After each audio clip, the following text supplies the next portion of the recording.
கர்த்தருடைய பரிசுத்த நாமம் மகிமைப்படுவதாக. இந்த ஆராதனை வேளையிலும் ஆண்டவருடைய வார்த்தையை நாம் தியானிப்போம்.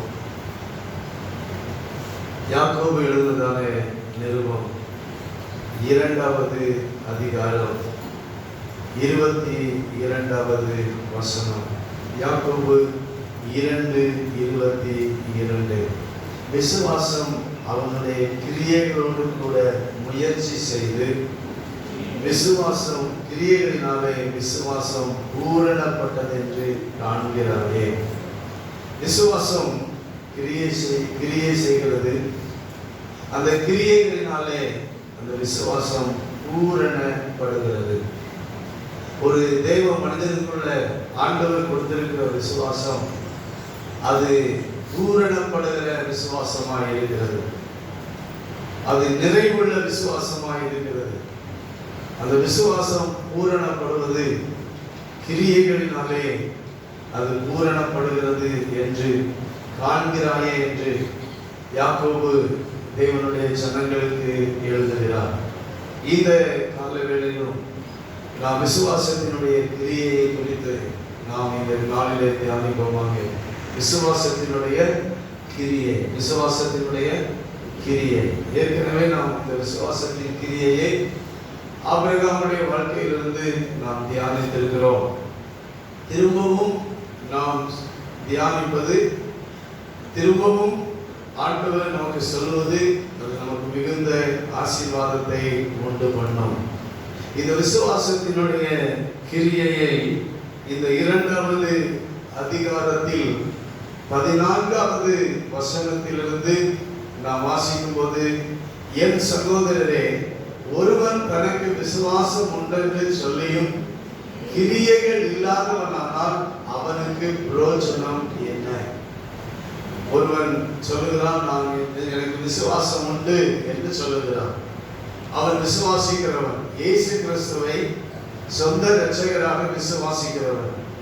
அவன் இயேசு கிறிஸ்துவில் விசுவாச வாழ்க்கை வாழுகிறவன். அவன் அப்படி இருந்தும் கிரியைகள் இல்லாதவனானால் அவனுக்கு பிரயோஜனம் என்ன? அந்த விசுவாசம் அவனை ரட்சிக்குமா என்று கேள்வி எழுப்புகிறார். அந்த விசுவாசம் இயேசு கிறிஸ்துவின் மேல நான் விசுவாசமா இருக்கிறேன் என்று சொல்லுகிறதுனால, வார்த்தையினால நாம சொல்லுகிறதுனால அந்த விசுவாசம் நம்மை ரட்சிக்காது. அந்த விசுவாசம் நமக்கு பிரயோஜனப்படாது. எனவே 15வது வசனத்திலிருந்து அது எப்படி பிரயோஜனப்பட வேண்டும், எப்படி பிரயோஜனப்பட வேண்டும் என்று 15வது வசனத்திலிருந்து சொல்கிறார். ஒரு சகோதரனாவது சகோதரியாவது வஸ்திரம் இல்லாமலும் அனுதின ஆகாரம் இல்லாமலும் இருக்கும் போது, ஒரு சகோதரன் அல்லது ஒரு சகோதரி அவங்களுக்கு நல்ல ட்ரெஸ் இல்லை, அடுத்து அனுதின ஆதாரம் அவர்களுக்கு இல்லை, அனுதினமும் அவர்களுக்கு இன்றைக்கு சாப்பிடுவதற்கு அவர்களுக்கு ஒன்றுமே இல்லை, இன்றைக்கு அவர்களுக்கு எந்த உணவும் இல்லை. அப்படி இருக்கும்போது உங்களில் ஒருவன் அவர்களை நோக்கி, உங்கள் சகோதரன் நோக்கி, உங்கள் சகோதரியை நோக்கி, நீங்கள் சமாதானத்தோடே போங்கள், நீங்கள் சமாதானத்தோடே போங்கள், நீங்க சந்தோஷமா போங்க. ஏற்கனவே அவருக்கு என்ன இருக்கு? தேவை இருக்கு. அவர் எப்படி சமாதானத்தோடு போக முடியும்? அவர் எப்படி சந்தோஷத்தோடு போக முடியும்? அவருக்கு வஸ்திரம் இல்லை, அவருக்கு உண்ண ஆகாரம் இல்லை. ஆனால் மனிதன் சொல்லுகிறான், நீங்க சமாதானத்தோட நீங்கள் போங்க. அடுத்து நீங்க வீட்டில் போய் நல்லா சாப்பிடுங்க, நல்லா என்ன செய்யுங்க, குளிர் காய்ந்து பசியாருங்கள் அப்படின்னு சொல்லி அனுப்புகிறார். அவரை பார்க்கும் போதே அவருக்கு ஆகாரம் இல்லை, அவருக்கு நல்ல வஸ்திரம் இல்லை, அவருக்கு ஆகாரம் இல்லை என்பது தெரிந்தும் பசியாருங்கள் என்று சொல்லி அனுப்பிவிட்டார். அந்த சரீரத்துக்கு வேண்டியவைகளை அவர்களுக்கு கொடாவிட்டால் பிரயோஜனம் என்ன என்று சொல்லுகிறார். கர்த்தருக்கு ஸ்தோத்திரம். இன்னைக்கு நம்மில் அநேகருடைய வார்த்தைகள் இப்படிப்பட்ட நாம் விசுவாசிக்கிறவர்கள், நம்முடைய வார்த்தைகள் இப்படிப்பட்டவைகளாகத்தான் இருக்கிறது. வெறும் வார்த்தைகளாக இருக்கிறது. நீங்க நல்லா இருங்க, நீங்க சமாதானமா இருங்க, நீங்க சந்தோஷமா இருங்க, நீங்க ஆசீர்வாதமா இருங்க. எங்க ஆசீர்வாதமா இருக்கிறது? எங்க ஆசீர்வாதம் இல்லை, சமாதானம் இல்லை, சந்தோஷம் இல்லை, வருமானம் இல்லை, ஸ்தோத்திரம், ஆகாரம் இல்லை, வஸ்திரம் இல்லை. ஆனால் நாம் அநேகர் வாயிலிருந்து நீங்க அப்படிப்பட்ட வார்த்தைகளை தான் நாம் உபயோகப்படுத்துகிறோம். அவர்களுடைய தேவை இப்படி சொல்லும் போது அவர்களுடைய தேவை என்ன என்பதை நாம் அறிந்து கொள்ளாமல் சொல்லுகிறோம். அவர்களுடைய தேவைக்கு ஸ்தோத்திரம் உண்டாவதாக. நம்மால் என்ன முடியும் என்பதை செய்ய உணராமல் நாம் அப்படிப்பட்ட வார்த்தைகளை நாம் சொல்லுகிறோம். கர்த்தருக்கு ஸ்தோத்திரம். இதனால எந்த பிரயோஜனமும் இல்லை. கர்த்தருக்கு ஸ்தோத்திரம். அல்லேலூயா. 17வது வசனத்தில் சொல்கிறார், அப்படியே விசுவாசமும் கிரியைகள் இல்லாது இருந்தால் தன்னில் தானே செத்ததாக இருக்கும். விசுவாசம் கிரியைகள் இல்லாமல் இருந்தால் தன்னில் தானே செத்ததாக இருக்கும். விசுவாசம் இருக்கலாம், ஆனால் அந்த விசுவாசம் எப்படி இருக்கும்? செத்த விசுவாசமாக தான் இருக்கும். அந்த விசுவாசம் உயிருள்ள விசுவாசமாக இருக்காது. நாம் உயிருள்ள விசுவாசமாக இருக்க வேண்டுமானால் நம்முடைய விசுவாசத்தில் கிரியைகளை நாம் காண்பிக்க வேண்டும். ஆமென் சொல்லுவோம். அல்லேலூயா. ஸ்தோத்திரம் உண்டாவதாக. அன்னைக்கு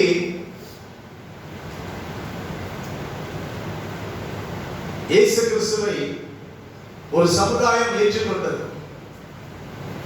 ஆண்டவர் இயேசு கிறிஸ்துவை விசுவாசித்தார்கள் மேல் நாட்டார்.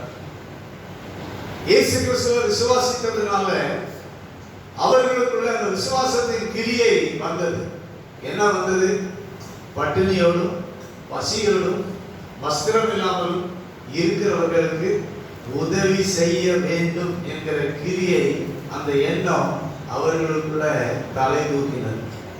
அப்படித்தான் ஸ்தோத்திரம், நம்முடைய தேசம் சுதந்திரம் அடைவதற்கு முன்பாகவும் சுதந்திரம் அடைந்த பின்பும் மேல்நாட்டில் இருந்து ஸ்தோத்திரம் சபைகள் இருந்து தேவனுடைய பிள்ளைகளிடத்திலிருந்து ஏழைகளுக்கு உதவி செய்தார்கள். கைகளை உயர்த்தி ஆமென் சொல்லுவோம். அல்லேலூயா. ஸ்தோத்திரம் உண்டாவதாக.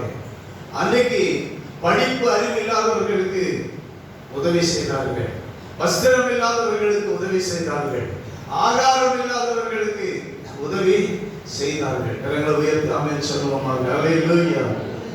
கர்த்தருக்கு மகிமை உண்டாகட்டும், ஆண்டவருக்கு மகிமை உண்டாவதாக. எனவே நம்முடைய விசுவாசம் கிரியைகள் உள்ளவைகளாக இருக்க வேண்டும். 18வது வசனத்துல நாம் வாசிக்கிறோம், ஒருவன் உனக்கு விசுவாசம் உண்டு, எனக்கு கிரியைகள் உண்டு, கிரியைகள் இல்லாமல் உன் விசுவாசத்தை எனக்கு காண்பி, நான் என் விசுவாசத்தை என் கிரியைகளினாலே உனக்கு காண்பிப்பேன் என்பானே. நம்முடைய விசுவாசத்தை கிரியைகள் இல்லாமல் காண்பிக்க முடியாதான்? கிரியைகள் இருந்தால்தான் நாம் இயேசுவை விசுவாசிக்கிறத காண்பிக்க முடியுமா? கரங்களை உயர்த்தி ஆமென் சொல்வோம். அல்லேலூயா. ஸ்தோத்திரம். அந்த விசுவாசத்தை எப்படி காண்பிக்கிறது? கிரியைகள் மூலமாக நாம் காண்பிக்கிறோம்.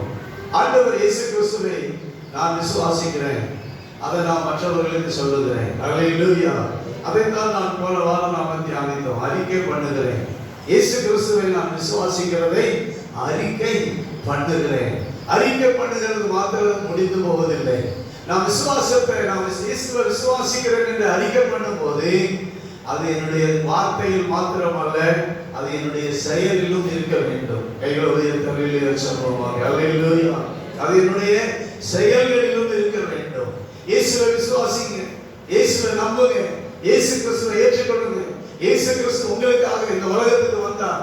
இயேசு கிறிஸ்து உங்களை நேசிக்கிறார் என்று சொல்றீங்க, ஆனா நீங்க அவங்களை நேசிக்கிறீங்களா? கர்த்தருக்கு ஸ்தோத்திரம் உண்டாவதாக. அல்லேலூயா. இயேசு உங்களை நேசிக்கிறார். இயேசு கிறிஸ்து உங்களுக்கு வாழ்வு கொடுப்பார்.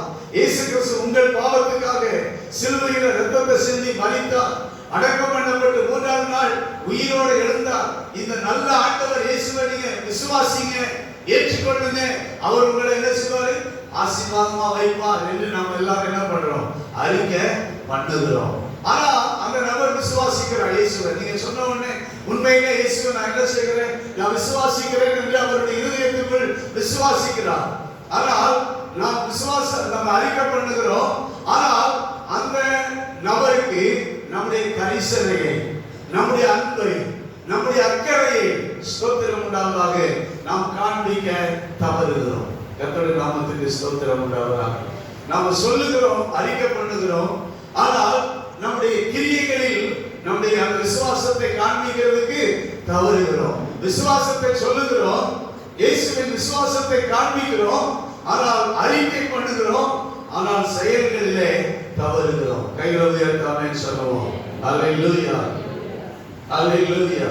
ஒருவேளை அவர் பசியா இருக்கிறார், ஒருவேளை அவருக்கு ஸ்தோத்திரம் அடுத்த வேளை ஆகாரம் அவருக்கு இல்லை. நீங்கள் இயேசுவை பற்றி நீங்கள் சொல்லி விடுகிறீர்கள், இயேசுவை விசுவாசிங்கள் என்று சொல்லி விடுகிறீர்கள். ஆனால் அப்படி சொல்லிவிடுகிற நீங்கள் உங்களுடைய பிரச்சனை என்ன? அவருடைய கஷ்டத்தை உணர்ந்து ஒருவேளை அவருக்கு உதவி, சிறிய உதவியை நீங்கள் செய்து விட்டீர்கள் என்றால் அவர் உண்மையிலேயே இயேசுவை மறக்க மாட்டார், உங்களையும் மறக்க மாட்டார். கைகளை உயர்த்தி சொல்லுவோம். நீங்கள் சொன்ன இயேசு கிறிஸ்துவை அவருக்கு பிடிக்கும், உங்களையும் அவருக்கு பிடிக்கும். கர்த்தருக்கு ஸ்தோத்திரம் உண்டாவதாக. அதுதான் உண்மை. இன்னைக்கு நாம் எல்லாரும் வாயில பேசுகிறோம், செயல்பாடுகள்ல நாம் குறைவுள்ளவர்களாக இருக்கிறோம். இயேசு கிறிஸ்துவை காண்பிக்கிற நாம், விசுவாசிக்கிற நாம், நம்முடைய வாழ்க்கையில ஸ்தோத்திரம் மற்றவர்களுடைய குறைவு என்ன, அவர்களுடைய தேவை என்ன, அவர்களுக்கு நம்மால் என்ன உதவிகள் செய்ய முடியும் என்பதை காண தவறிவிடுகிறோம். கர்த்தருக்கு ஸ்தோத்திரம். அல்லேலூயா. ஒரு பெரிய காரியத்தை நம்மால செய்ய முடியாமல் போகலாம், ஆனால் ஒரு சிறிய காரியத்தை நம்மால என்ன செய்ய முடியும், செய்ய முடியும். கர்த்தருக்கு ஸ்தோத்திரம் உண்டாவதாக. அவருக்கு ஒரு ஸ்தோத்திரம் உண்டாவதாக. ஒரு பெரிய தேவையை நாம சந்திக்க முடியாம இருக்கலாம், ஆனால் கண்டிப்பா அத்தியாவசியமான ஒரு சிறிய உதவியை, தேவையை நாம் சந்திக்க கூடியவர்களாகவே இருப்போம்.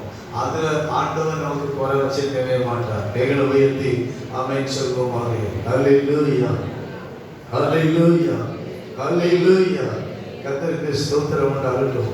எனவே இன்றைக்கு ஆண்டவருடைய பிள்ளைகள் நாம் இயேசுவை நேசிக்கிறோம், இயேசு கிறிஸ்துவை விசுவாசிக்கிறோம், அந்த விசுவாசத்தை அறிக்கை பண்ணுகிறோம். சக மனிதர்களை நாம் உண்மையாக நேசிக்க வேண்டும். அல்லேலூயா. சப மக்களை நாம் நேசிக்க வேண்டும். நமக்கு இந்த இடத்துல வருகிற தேவனுடைய பிள்ளைகளுடைய குடும்பங்களை நாம் நேசிக்க வேண்டும். கைகளை உயர்த்தி அல்லேலூயா சொல்லுவோமாக. அல்லேலூயா. அப்படி நேசிக்க ஆரம்பிப்போமானால் நிச்சயமாக அவர்களுடைய நன்மை, அவருடைய குறைவுகள் என்ன, அவர்களுடைய பிரச்சனைகள் என்ன, ஸ்தோத்திரம் என்று நாம் அறிய முடியும். கைகளை உயர்த்தி ஆமென் சொல்லுவோம். அல்லேலூயா, அல்லேலூயா. தேவையில்லாதவர்கள் யாரும் இல்லை. எல்லாருக்கும் என்ன உண்டு? தேவைகள் உண்டு. ஆனா ஆகாரம் இல்லாமல், அடுத்த வேளை ஆகாரம் இல்லாமல் இருக்கிறவர்களுக்கு ஸ்தோத்திரம் நம்முடைய உதவி இல்லை என்றால் அவர்கள் எப்படி இயேசுவை தொடர்ந்து விசுவாசிக்க முடியும்? கர்த்தருக்கு ஸ்தோத்திரம் உண்டாவதாக. இயேசுவை அவர்கள் எப்படி விசுவாசிக்க முடியும்? தேவனுடைய பிள்ளைகள் ஸ்தோத்திரம் விசுவாசத்தின் கிரியையை நாம் காண்பிக்கிறவர்களாக இருக்க வேண்டும். கைகளை உயர்த்தி ஆமென் சொல்லுவோம். அநேக வேலைகள் இருக்கிறவங்கிட்ட தான் கொண்டு போய் கொடுப்போம். ஐஸ்வர்ய இந்த அதிகாரம் ஸ்தோத்திரம் உண்டாவதாக. யாக்கோபு 2வது அதிகாரத்துல 2வது வசனம் சொல்லுகிறது. 1வது வசனம் 2வது வசனம், என் சகோதரரே, மகிமையுள்ள நம்முடைய கர்த்தராகிய இயேசு கிறிஸ்துவின் மேலுள்ள விசுவாசத்தை பட்சபாதத்தோட பற்றிக் கொள்ளாது இருப்பீர்களா? பட்சபாதம், விசுவாசத்துல பட்சபாதம் எப்படி?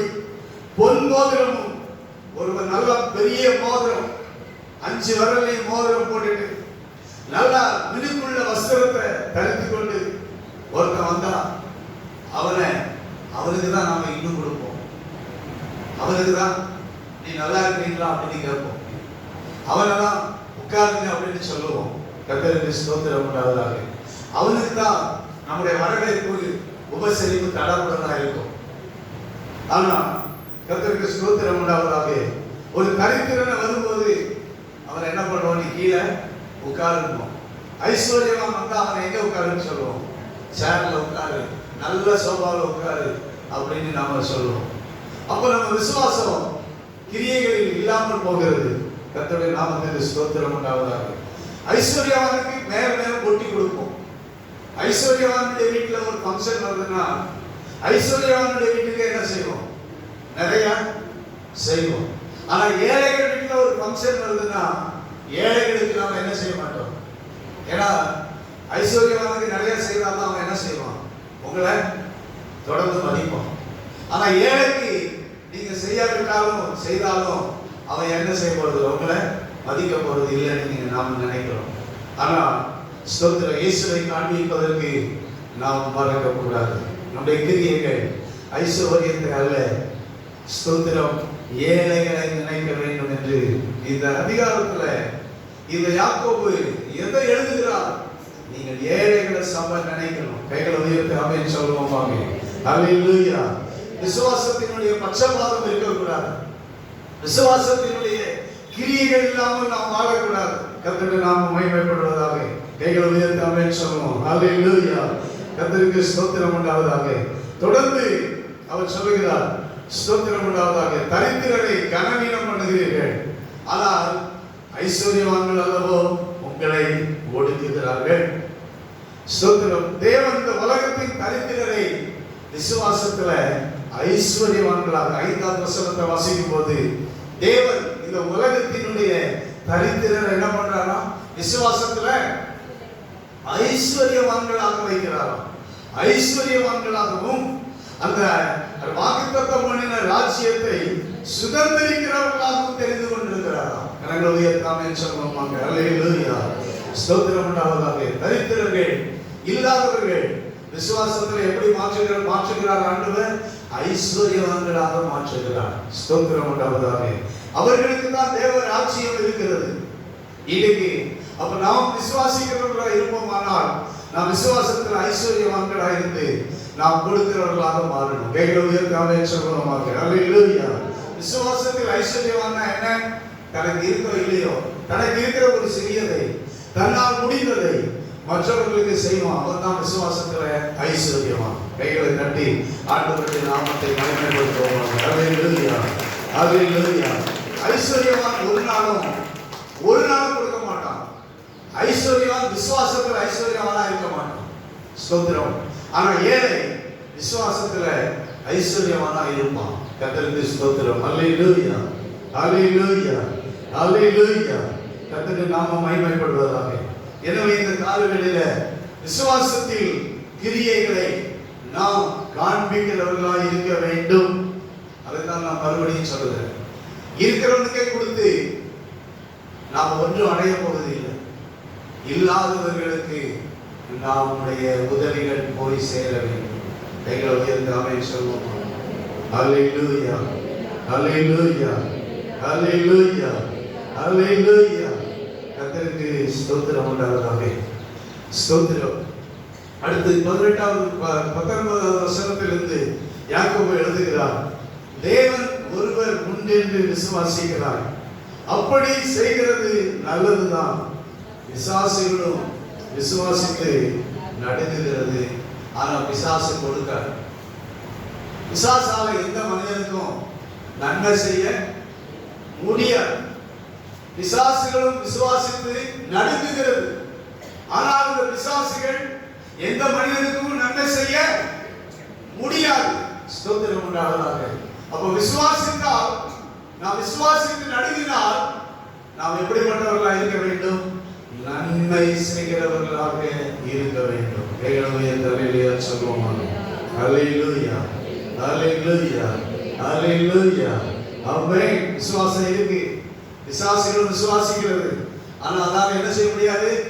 எந்த நல்ல கிரியை அதுகிட்ட இல்லை. அதனால ஒரு தீமைதான் செய்வதை தவிர அது என்ன செய்யாது? நன்மை செய்யாது. அப்ப விசுவாசம் இருக்கிறது பிரயோஜனம் இல்லை. விசுவாசம் கிரியைகள்ல இருக்கணும். கர்த்தருக்கு ஸ்தோத்திரம். தேவனுடைய சபை, தேவனுடைய பிள்ளைகள் விசுவாசத்தின் கிரியைகளுக்குள்ள நம்மை ஒப்பு கொடுக்க ஆண்டவர் நமக்கு உதவி செய்வாராக.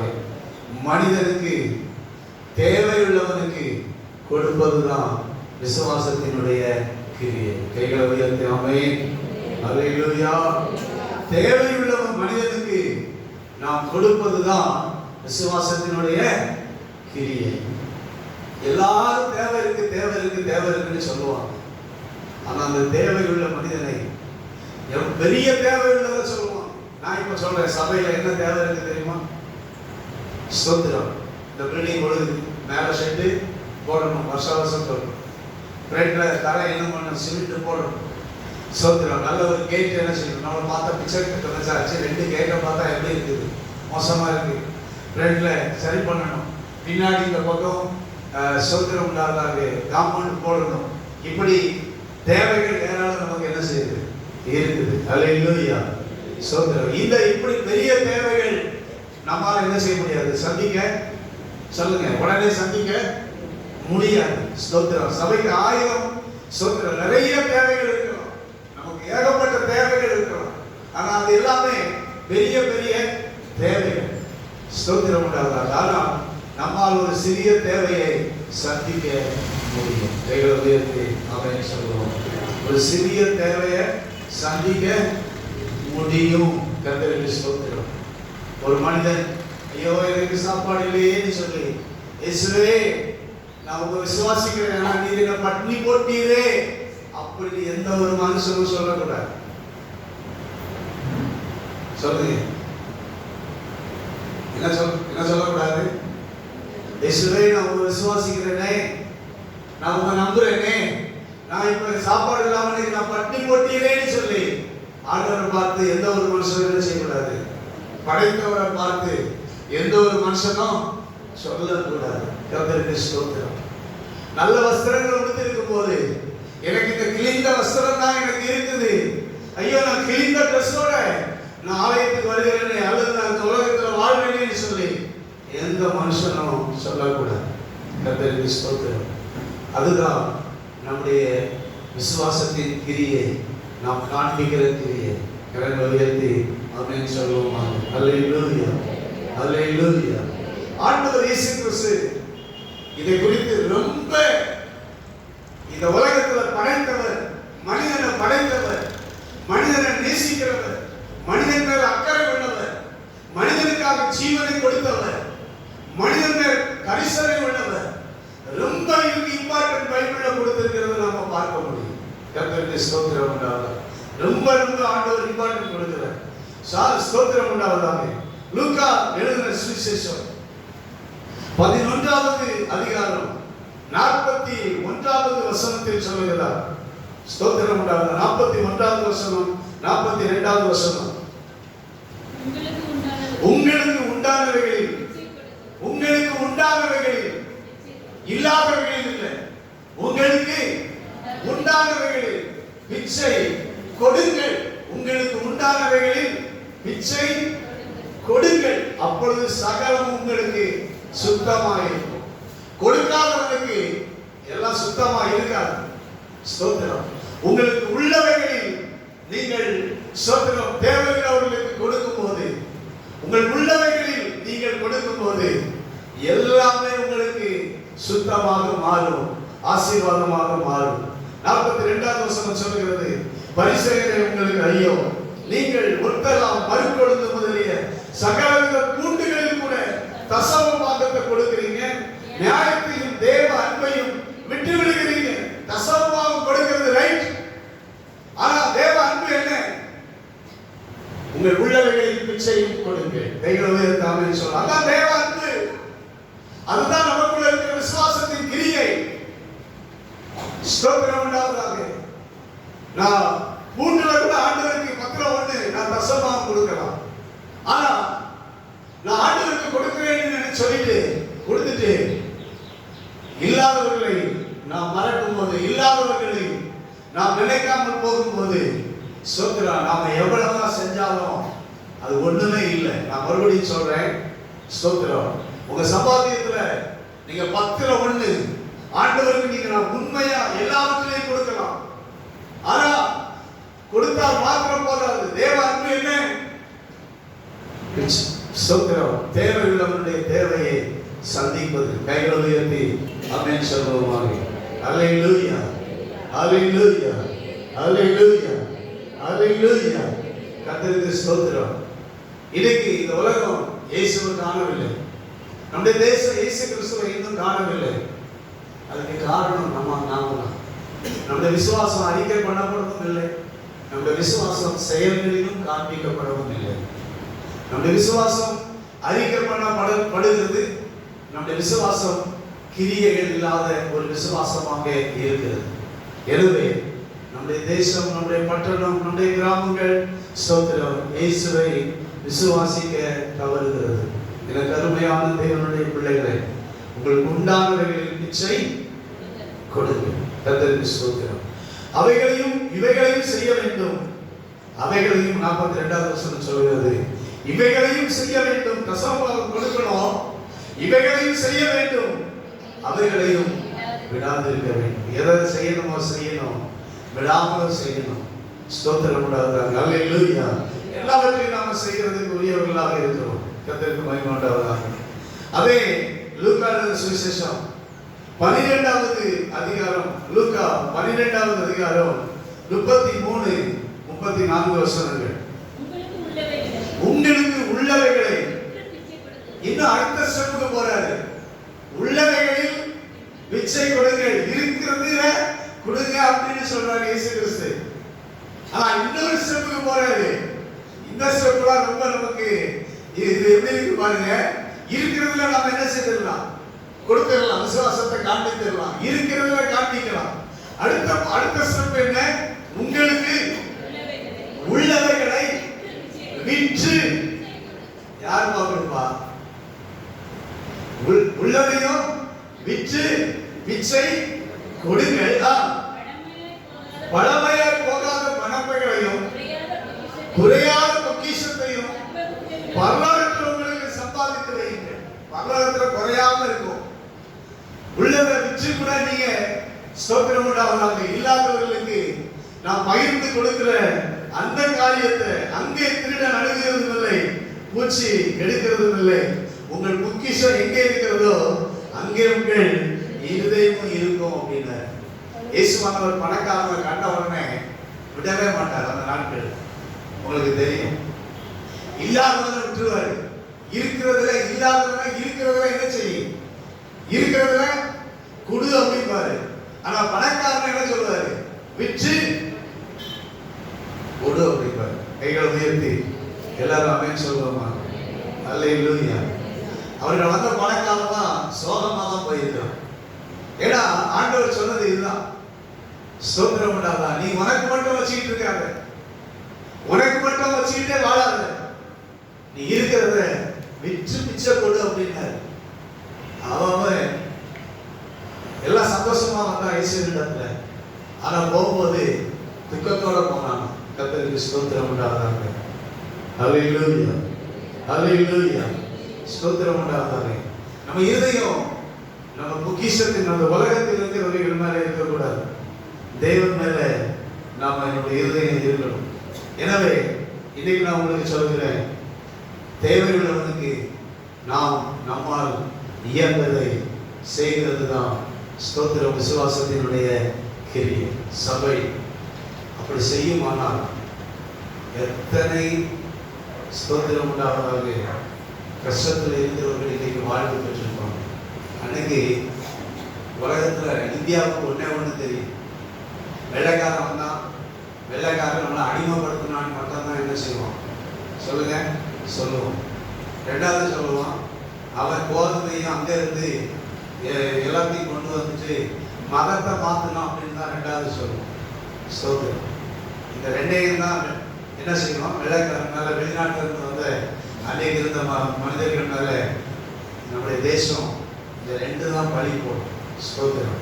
ஆனா ஸ்தோத்திரம் உண்டாவதாக வெளிநாட்டிலிருந்து வந்தவர் மிஷினரிகள், ஆட்சி செய்தவர்களை விட வெளி தேசத்திலிருந்து வந்த மிஷினரிகள் தான் ஸ்தோத்திரம் உண்டாவதாக அதிகம். அந்த மிஷினரிகள் தான் விசுவாசத்தின் கிரியையை காண்பித்தவர்கள். கைகளை உயர்த்தி ஆமென் சொல்லுவோம். அல்லேலூயா, அல்லேலூயா. ஸ்தோத்திரம். மதமாற்றல விசுவாசத்தின் கிரியையை என்ன செய்யறாங்க? காண்பித்தாங்க. விசுவாசத்தினுடைய அந்த கிரியையை, இயேசுவின் மேலுள்ள அவர்களுக்கு இருந்த அன்பை ஸ்தோத்திரம் மக்களுக்கு காண்பித்தாங்க. ஸ்தோத்திரம். அதுதான் செய்யறாங்க. ஆனா ஜனங்கள் இயேசுவை விசுவாசித்தார்கள், இயேசு கிறிஸ்துவை ஏற்றுக்கொண்டார்கள். கைகளை உயர்த்தி ஆமென் சொல்லுவோம். அல்லேலூயா, அல்லேலூயா, அல்லேலூயா. ஒருவன் கொடுக்கிறதுனால யாரும் மாறிவிட முடியாது. ஸ்தோத்திரம். கிறிஸ்துவின் அன்பை ஸ்தோத்திரம் அவராக கொடுத்தார்கள். கிறிஸ்துவின் அன்பை காண்பித்தார்கள். கைகளை சொல்லுவோம். நீங்க கொடுத்துதான் பாருங்களேன். கொடுத்து வாங்கிட்டு தான் இருப்பாங்க தவிர ஒரு நாள் என்ன செய்ய மாட்டாங்க, மாற மாட்டாங்க. ஸ்தோத்திரம். கொடுக்கிறதுனால மாறுறானா? மாறுங்க. ஸ்தோத்திரம். கிறிஸ்துவின் அன்பை காண்பித்தார், விசுவாசத்தின் கிரியையை காண்பித்தார்கள். அதனால்தான் ஸ்தோத்திரம் உண்டாவதாக இன்னைக்கு நாம் எல்லாரும் ஆண்டவருடைய பிள்ளைகளாக இருக்கிறோம். கைகளை உயர்த்தி அல்லேலூயா சொல்லுவோமாக. அல்லேலூயா, அல்லேலூயா, அல்லேலூயா. ஸ்தோத்திரம் உண்டாது. இப்படி நான் ஆண்டவருடைய வசனங்களை வாசிக்கும் போது அதனால்தான் சொன்னாரு 24 லூக்கா 13:24 சொன்னாரு. உடனே தான் சொன்னாங்க ஸ்தோத்திரம் உண்டா. லூக்கா 13:24 இடுக்கமான வாசல் வழியா பிரவேசிக்க பிரயாசப்படுங்க. ஏது இடுக்கமான வாசல்? உள்ளதை விட்டு பிச்சை கொடுக்கிறது. அது எப்படிப்பட்ட வாசல்? இடுக்கமான வாசல். ஸ்தோத்திரம் உண்டாதா. அல்லேலூயா, ஸ்தோத்திரம், அல்லேலூயா. கர்த்தருடைய நாமத்துக்கு மகிமை உண்டாவதாக. இப்படித்தான் ஆண்டவருடைய போதனைகள், ஆண்டவருடைய வார்த்தைகள் இருக்கிறது. இன்னைக்கு தேவனுடைய சபை, தேவனுடைய பிள்ளைகள், கர்த்தருக்கு ஸ்தோத்திரம் உண்டாவதாக.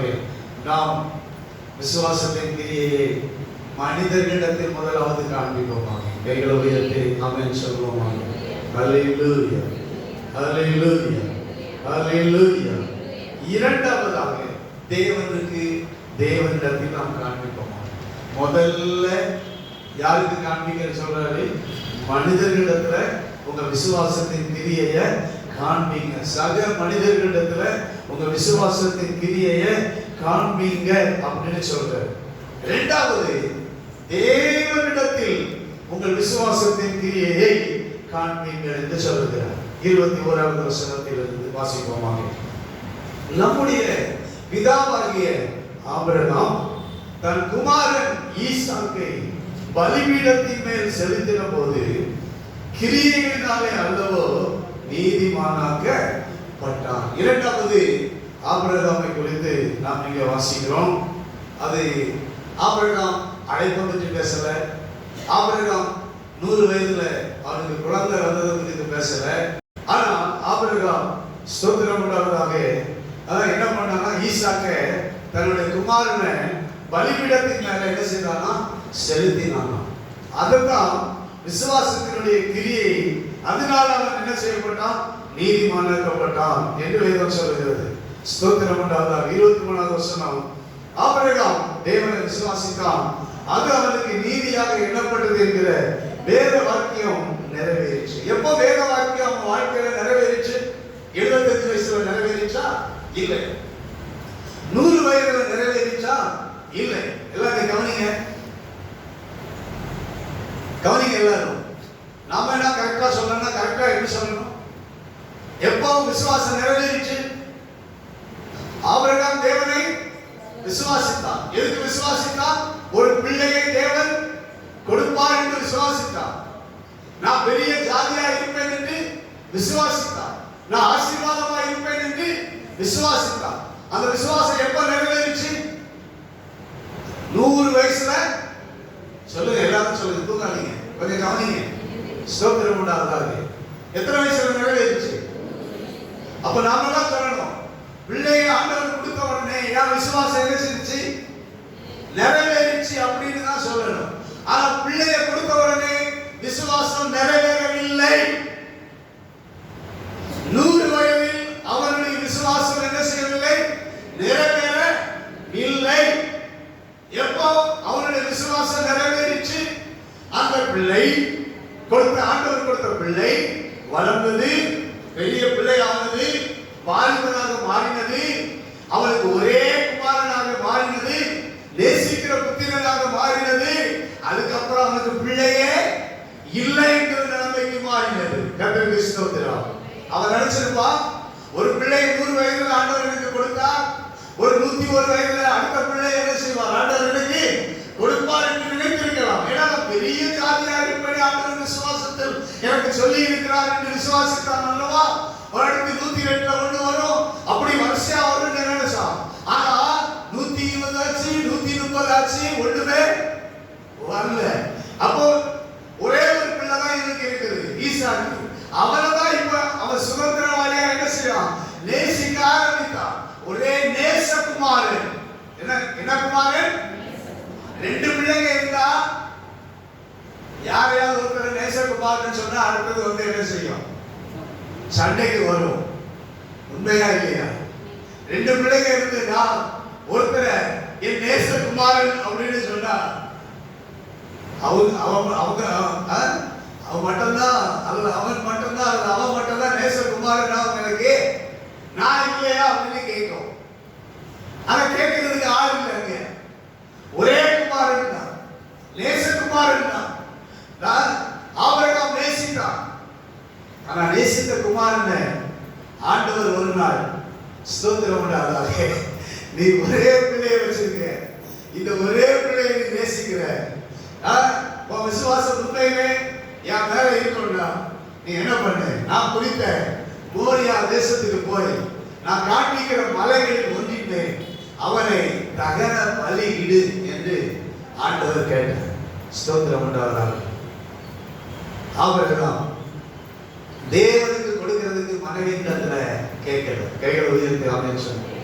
சில நேரங்கள் ஆண்டவருக்கு கொடுக்கிறதுக்கு மனைவியிடத்துல கேட்டா மனைவிமார் என்ன சொல்லுவாங்கன்னா கொடுக்க கூடாது என்றுதான் சொல்லுவோம்.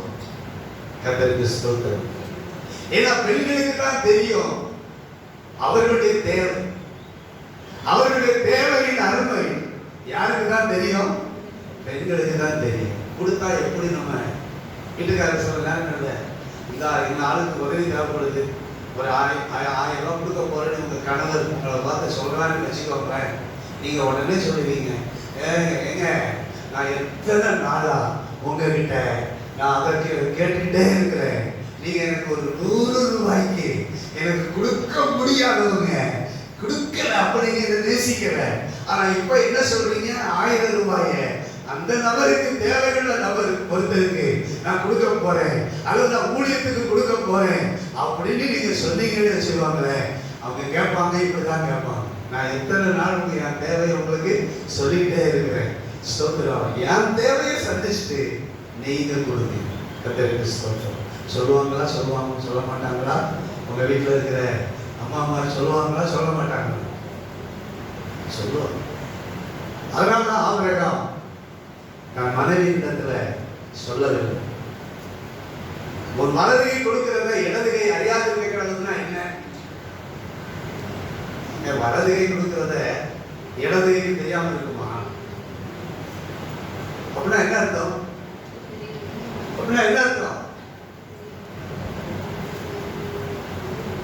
உன் இடதுகை ஏதாவது ஒருவேளை உங்க இடதுகை உன் மனைவியா இருக்கலாம், உன் பிள்ளைகளா இருக்கலாம், யாராவது இருக்கலாம். இடதுகை உன் வலதுகை செய்கிறத நீ செய்யறத வேற யாருக்கு நினைச்சு, அதுக்கு என்ன அர்த்தம்னா, நீ செய்ய நினைச்சுட்டா அதை யாருக்கு என்ன செய்யக்கூடாது, தெரியக்கூடாது, சொல்லக்கூடாது.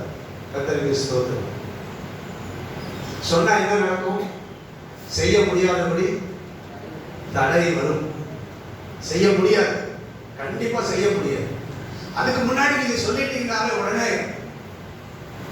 இன்னைக்கு துணி கடைக்கு கூட்டு போறீங்க, அல்லது நாளைக்கு என் பிள்ளைக்கு பிறந்த நாள் வருது, என் பிள்ளைக்கு பிறந்த நாளுக்கு என்ன செய்யணும், கேக் வாங்கணும், ட்ரெஸ் எடுக்கணும், எவ்வளவு தேவை இருக்கு தெரியுமா அப்படின்னு சொல்லுவாங்க.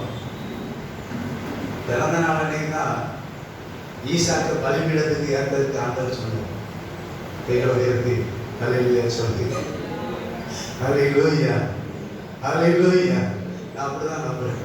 வேற ஒரு நாள் இருக்கு, அம்மா சாராளமா என் மகனுக்கு பிறந்த நாள் வருது, என் கூட இருக்கணும். இல்லைம்மா, ஆண்டவர் நாங்கள் இதை விட உன் கூட இருக்கிறத விட நாங்கள் தேவனை தொழுகைக்கு மோரியான ஒரு இடத்துக்கு நாங்கள் என்ன செய்ய போகிறோம், போக போகிறோம். போயிட்டு நானும் பிள்ளையாண்டாங்க என்ன பண்ண போகிறோம், திரும்பி வருவோம் அப்படின்ட்டு சொல்லிட்டு கிளம்பிட்டேன். கர்த்தருக்கு ஸ்தோத்திரம். அருமையான தேவனுடைய பிள்ளைகள், ஸ்தோத்திரம். தேவனுக்கு தேவையானதை கொடுக்கிறதுக்கு ஆபிரகாம் முன் வந்தார். அதைதான் நாம் இங்க பார்க்கிறோம். ஸ்தோத்திரம். தேவனுக்கு தேவையானதை கொடுக்க ஆபிரகாம் முன் வந்தார். பலியாக ஒப்பு கொடுத்தார். ஆண்டவர், நான் இப்ப சொல்றேன், பழைய பாட்டில் கேட்டார். கேட்டு கொடுத்ததே ஒரு பெரிய ஆசீர்வாதமா இருக்கும்னா, கேட்காம கொடுக்கிறது எவ்வளவு பெரிய ஆசீர்வாதமா இருக்கும் அப்படின்னு சொல்லுங்க. சொல்றது உங்களுக்கு புரியுதுங்களா?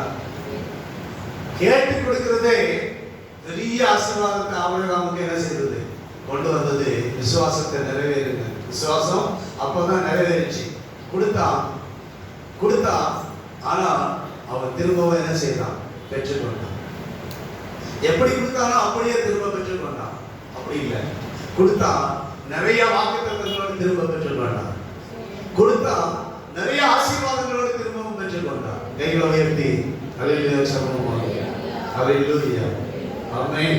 கர்த்தருக்கு ஸ்தோத்திரம். நிறைய ஆசீர்வாதங்களோடு திரும்ப பெற்றுக்கொண்டான். கேட்காமலே, புதிய ஏற்பாட்டில் கேட்காமலே கொடுப்பதுதான் நமக்கு பெரிய ஆசீர்வாதம். கைகளை உயர்த்தி ஆமென் சொல்லுவோம். அல்லேலூயா, அல்லேலூயா. கேட்டு கொடுப்பதில்லை புதிய ஏற்பாட்டின் காலம்.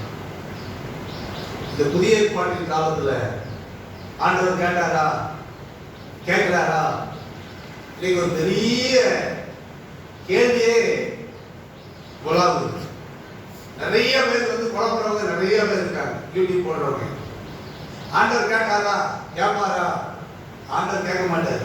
இவன் வயிற்றுல போடுறதுக்கு தான். யார் வயிற்றுல? ஊழியக்காரன். சொல்லுங்க, ஊழியக்காரன் வயிற்றுல போடுறதுக்கு நிறைய கேட்கிறான். ஆண்டவரை கேட்பாரு. அவர் எங்க கேட்பாரு? ஸ்தோத்திரப்பட்டார். நிறைய கேள்விகள் உலாக இருக்கிறது, எப்பவுமே உண்டு உலகத்தில். ஸ்தோத்திரம்.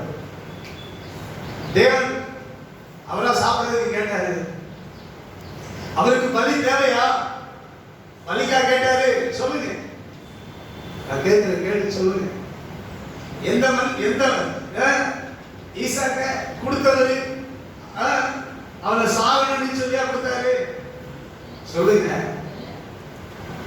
அவன் உயிரை எடுக்கிறதுக்காக கொடுத்தாரு.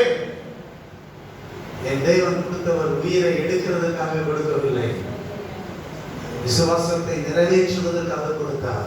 கேட்டார். கைகளை உயர்த்தி ஆமென் சொல்லுவோம். உன் விசுவாசம் பூரணமாக வேண்டும். என் விசுவாசம் பூரணமாக வேண்டும். அந்த விசுவாசம் பூரணமாவதற்காகத்தான் ஆபிரகாமிடத்தில் கேட்டார். கேட்டவர் எல்லாவற்றையும் திருப்பி கொடுத்தார். உயிரை எடுக்கல, உயிரோட வாழ வச்சார். கர்த்தருக்கு ஸ்தோத்திரம் உண்டாவதாக. நம்முடைய விசுவாசம் பூரணமாக வேண்டும். விசுவாசம் முழுமையாக வேண்டும். அது நிறைவடைய வேண்டும். அது முழுமையடைய வேண்டும். அதுக்காகத்தான் வேத வாக்கியம் நிறைவேற வேண்டும். விசுவாசமும் ஸ்தோத்திரம் உண்டாவதாக. விசுவாசித்தான் என்பது எப்ப நிறைவேறிச்சு? வேத வாக்கியம் எப்ப நிறைவேறிச்சு? மறுபடியும் நான் கேட்கிறேன். ஆபிரகாம் தேவனை விசுவாசித்தான் என்கிற வேத வாக்கியம் எப்போது நிறைவேறிச்சு? எப்போது நிறைவேறிச்சு?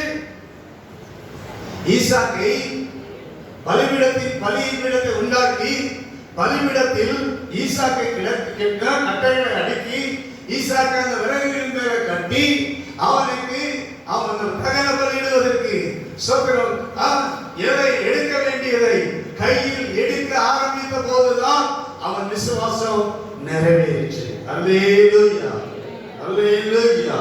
கர்த்தருடைய நாமம் மகிமைப்படுவதாக. கர்த்தருக்கு ஸ்தோத்திரம். கர்த்தருடைய நாமம் மகிமைப்படுவதாக. கொடுக்க மனம் இல்லாதவர்களிடம் தேவன் கேட்டு பிரயோஜனமே இல்லை. மனம் இல்லைன்னா என்ன இல்லை? பிரயோஜனம் இல்லை. இன்னைக்கு ஆண்டவர் சாட்சி கொடுத்தா இதை குறித்து ஸ்தோத்திரம் உண்டாவதாக. தேவன் சாட்சி கொடுத்தவராயிருந்தார். எனக்கு பயப்படுகிறது என்று ஆபிரகாமை குறித்து தேவன் சாட்சி கொடுத்தார். கைகள் உயர்த்த சொல்லுவோம். ஹல்லேலூயா, ஸ்தோத்திரம் உண்டாவதாக. அதாவது தேவனுக்கு நாம் கொடுப்பது என்பது, தேவனுக்கு நாம் என்ன செய்கிறேன் பயப்படுகிறேன் என்பதை பழைய ஏற்பாட்டில் காண்பித்தது. இன்னைக்கு புதிய ஏற்பாட்டில் தேவனுக்கு கொடுப்பது என்பது நான் தேவனுக்கு நேசிக்கிறவன் என்பதை காண்பிக்கிறோம். கைகளை உயர்த்தி ஆமென் சொல்வோம். ஹல்லேலூயா, ஸ்தோத்திரம். பயப்பட்டு யாரும் கொடுக்கக்கூடாது. தேவனுக்கு பயந்து இன்னைக்கு புதிய ஏற்பாட்டில் பயந்து கொடுப்பதல்ல, தேவனை நேசித்து நாம் கொடுப்பது. ஹல்லேலூயா. மனிதனை நேசித்து கொடுப்பது, தேவனை நேசித்து கொடுப்பது. ஹல்லேலூயா. அதான் விசுவாசத்தினுடைய கிரியை. விசுவாசத்தின் கிரியை நாம் இந்த உலகத்தில் தேவையுள்ளவர்களை நேசிக்க வேண்டும், தேவையுள்ளவர்களுக்கு உதவி செய்ய வேண்டும். தேவனுக்கு தேவைகள் என்பது ஒன்றும் கிடையாது. எங்களுடைய ஆமென் சொல்லுகிறேன். இல்லையா? தேவனுக்கு தேவைகள் இருக்கா? தேவனுக்கு தேவைகள் இருக்கா? இல்லை, ஒருபோதும் இல்லை, ஒரு நாளும் இல்லை, எப்போதும் இல்லை. தேவனுக்கு தேவைகள் இல்லை. ஸ்தோத்திரம். ஆண்டவர் இயேசு கிறிஸ்து அவர் நம்ம நேசித்து அவர் நமக்காக அவரையே கொடுத்து விட்டார். ஸ்தோத்திரம். ஹல்லேலூயா. இயேசு கிறிஸ்து சிலுவையில நமக்காக ஒவ்வொரு மனிதனுடைய பாவத்துக்காகவும் சிலுவையை ஏற்றுக்கொண்டு, சிலுவையில அறையப்பட்டு, சிலுவையை சுமந்து, சிலுவையில இரத்தத்தை சிந்தி, தன்னுடைய உயிரை கொடுத்து அவர் முழுமையும் நமக்காக பலியாக கொடுத்து விட்டார். கர்த்தருக்கு ஸ்தோத்திரம். நம்மை வைத்த அன்பின் நிமித்தம், நாம் கிறிஸ்துவின் மேல் வைக்கிற அன்பின் நிமித்தம் நாம் செயல்பட வேண்டுமே அல்லாமல், கிரியை செய்ய வேண்டுமே அல்லாமல், கட்டாயத்தினால் அல்ல. கைகளை உயர்த்தி ஹல்லேலூயா சொல்லுவோம். ஹல்லேலூயா, ஹல்லேலூயா, ஹல்லேலூயா. ஆனா மற்ற மார்க்கங்கள்ல அடிச்சுக்கிறோம் அல்லது அடிச்சு போட்டோம், ஒன்று போட்டுறோம், ஏதாவது ஒன்று பண்ணிடும். இங்க ஒண்ணுமே பண்ண மாட்டார். கைகளை உயர்த்தி இங்க ஒண்ணுமே பண்ணவே மாட்டார். இந்த இயேசுவா ஒண்ணுமே பண்ண மாட்டார். நீ தேவனுடைய தேவையை அறிந்து கொடுத்தாலும் கொடுக்காட்டாலும் அவர் ஒண்ணுமே பண்ண மாட்டார். ஸ்தோத்திரம் உண்டாகும். ஹல்லேலூயா, ஸ்தோத்திரம். ஆனால் நாம் அவரை நேசிக்கிறோம் என்பதை நம்முடைய கிரியைகளில் காண்பிக்கிறது பெரிய ஆசீர்வாதத்துக்கு நம்மை கொண்டு போகும். கர்த்தருடைய நாமம் மகிமைப்படுவதாக. ஹல்லேலூயா, ஹல்லேலூயா, ஹல்லேலூயா, ஹல்லேலூயா. கர்த்தருக்கு ஸ்தோத்திரம். தேவனுடைய தேவை என்ன? அவருடைய ஊழியம், அவருடைய சபை மக்கள். எங்களுடைய தேவையை சொல்வோம். ஹல்லேலூயா, ஸ்தோத்திரம். தேவனுடைய ஊழியம், தேவனுடைய சபை. எனக்கு 30 வருஷமா ஒரே ஒரு தாக்கம் உண்டு. என்கிட்ட கோடியை கொடுத்தாலும் சரி, நான் கோடி ரூபாய்க்கு, 10 கோடி ரூபாய்க்கு, 50 கோடி ரூபாய்க்கு நான் சர்ச்சை பில்டிங்கை கட்ட மாட்டேன். நான் உங்களுக்கு 30 வருஷமா சொல்லியிருக்கேன். எனக்கு ஆண்டவர் கொடுத்த தரிசனம் என்னன்னா, 100 கோடிக்கு கட்டடம் கட்ட மாட்டேன், 50 கோடிக்கு கட்டடம் கட்ட மாட்டேன். அதே 100 கோடிக்கு 100 இடத்துல கட்டடம், சபை, சொல்லுங்க, கட்டடம், கிராமமா கட்டணும். ஒரே பாபேல் கோபுரத்தை நான் கட்ட மாட்டேன். எல்லா இடத்திலையும் ஆராதிக்கக்கூடிய, எல்லாருக்கும் ஆசீர்வாதத்தை தரக்கூடிய, எல்லாருக்கும் பிரயோஜனமாய் ஒன்றுபடக்கூடிய ஒரு பெரிய காரியம். அதுதான் தேவன் விரும்புகிற காரியம். கைகளை உயர்த்தி ஆமென் சொல்லுவோம். ஹல்லேலூயா, ஹல்லேலூயா. நமக்கு ஒரு பெரிய இடம் தேவைதான், ஒரு பெரிய ஓரளவுக்கு தான் இருக்கும். ஸ்தோத்திரம் உண்டாதான். ஆனால் எல்லாம் 10,000 பேர் வேணும், 10,000 பேரையும் 1 லட்சம் வரையும் ஒரு இடத்துல காண்பிக்க வேண்டிய அவசியம் கிடையாது. கைகளை உயர்த்தி ஆமென் சொல்லுவோம். ஹல்லேலூயா, கர்த்தருக்கு ஸ்தோத்திரம் உண்டாவதாக. 1,00,000 பேரையும் ஒரே இடத்துக்குள்ள காண்பிக்க வேண்டிய அவசியம் இல்லை. கர்த்தருக்கு ஸ்தோத்திரம். எல்லாம் ஆண்டவருடைய ஊழியர்களாக ஒவ்வொரு கிராமங்களிலும் ஒவ்வொரு இடத்திலும் ஆண்டவருடைய ஊழியங்கள் வரணும். ஏழைப்படுற பாஸ்டருக்கு உதவி செய்யணும்.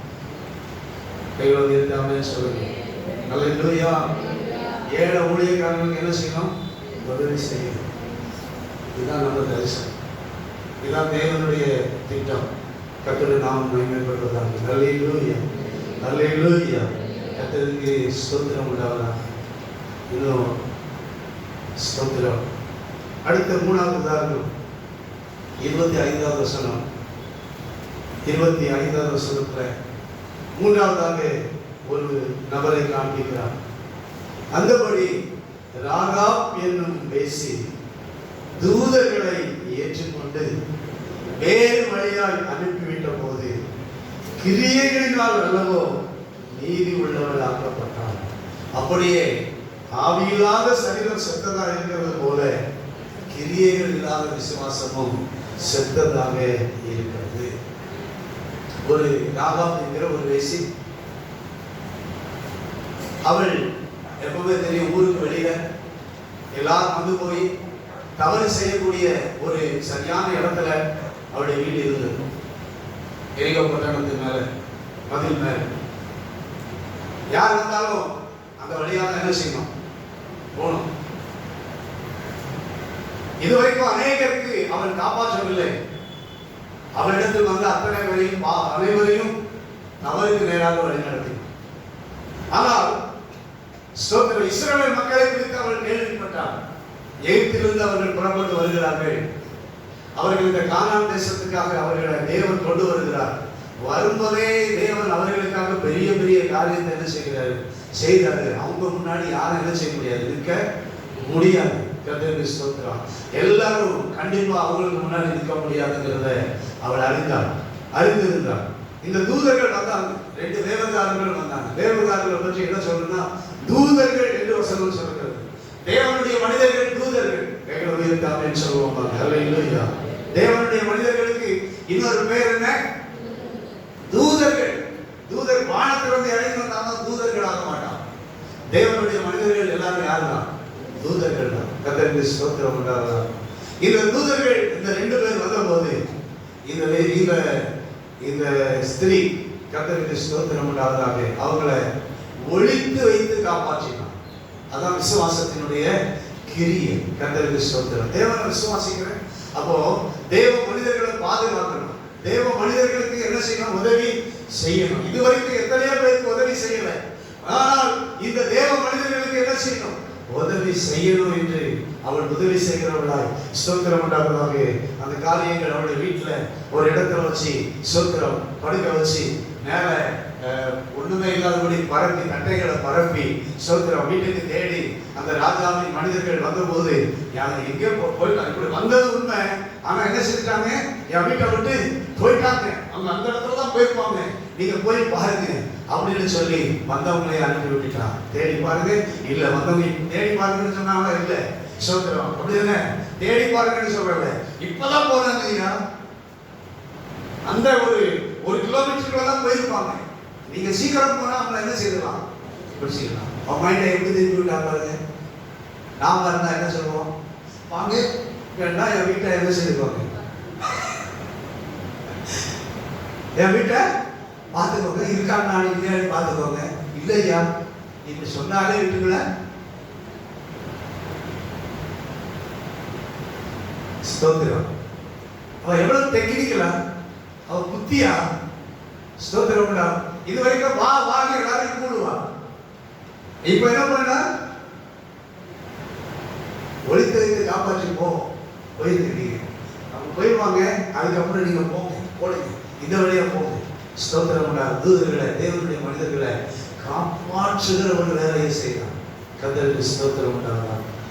இந்த சபை விசுவாசத்தின் கிரியை இருக்குமானால் தேவனுடைய மனிதர்களை காப்பாற்றுகிறது உங்கள் மேல் விழுந்த கடமை. ஆமென் சொல்லுங்க. அல்லேலூயா, அல்லேலூயா, அல்லேலூயா. கர்த்தருக்கு ஸ்தோத்திரம். காப்பாற்றுவது உங்கள் மேல் விழுந்த கடமை. ஆண்டவர் அதற்காக தான் உங்களை வச்சிருக்கிறார். என் விசுவாசத்தின் கிரியை காண்பிக்க வேண்டும். கர்த்தருக்கு ஸ்தோத்திரம். நாம் எல்லாம் ரட்சிக்கப்பட்டவர், நாம் விசுவாசிக்கிறவர். ஒரு அந்நிய பெண் அப்படிப்பட்ட காரியத்தை செய்து ஒரு குடும்பம் காப்பாற்றப்பட்டது உண்மை என்றால், இயேசு கிறிஸ்துவை விசுவாசிக்கிற நீங்களும் நானும் தேவனுடைய ஊழியர்களுக்காக, தெய்வ மனிதர்களுக்காக திறப்புல நின்றால் அவர்கள் காப்பாற்றப்பட வேண்டும் என்று நாம் செயல்பட்டால் நிச்சயமாகவே கர்த்தர் உங்களையும் உங்கள் குடும்பத்தையும் ஆசீர்வதிப்பார். கர்த்தருடைய நாமம் மகிமைப்படுவதாக. அல்லேலூயா, அல்லேலூயா, அல்லேலூயா, அல்லேலூயா. கர்த்தருக்கு மகிமை உண்டாவதாக. ஆண்டவர் இந்த வார்த்தையின் மூலம் உங்களை ஆசீர்வதிப்பாராக.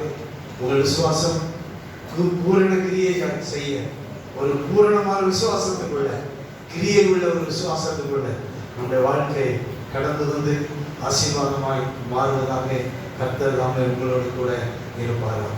ஆமென்.